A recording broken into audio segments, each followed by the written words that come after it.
ব্রাহ্মণবাড়িয়ায় আবারও নতুন করে মোদি বিরোধী আন্দোলনে অংশগ্রহণকারীদের গ্রেফতার করা হচ্ছে।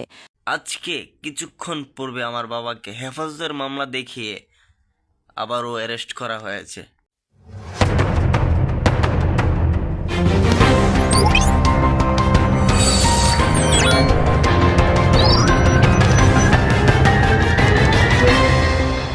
2021 সালে ভারতের প্রধানমন্ত্রী গুজরাটের কসাই নরেন্দ্র মোদীর বাংলাদেশ সফরকে কেন্দ্র করে হওয়া মোদি বিরোধী আন্দোলনে অংশগ্রহণের অভিযোগে নতুন করে টার্গেট করা হচ্ছে আন্দোলনকারীদের।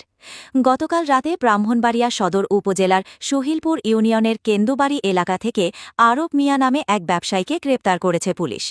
গ্রেপ্তারকৃত আরব মিয়ার বিরুদ্ধে হেফাজতে ইসলামের একটি মামলায় গ্রেপ্তার দেখানো হয়েছে বলে জানিয়েছে পরিবার।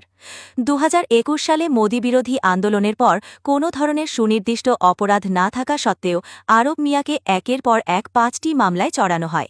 সে সময় তাকে প্রায় 1.5 বছর কারাবরণ করতে হয়। পরিবার জানায়, শেখ হাসিনার সরকারের পতনের 1.5 বছর অতিবাহিত হওয়ার পরেও গতকাল রাতে আবারও আওয়ামী লীগের দায়ের করা একটি মামলায় তাকে গ্রেপ্তার করা হয়েছে, যা নতুন করে উদ্বেগ সৃষ্টি করেছে।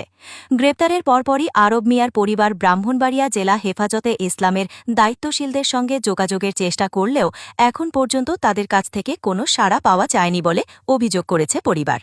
এদিকে এই গ্রেপ্তারকে কেন্দ্র করে স্থানীয় পর্যায়ে ক্ষোভ ও উদ্বেগ ছড়িয়ে পড়েছে।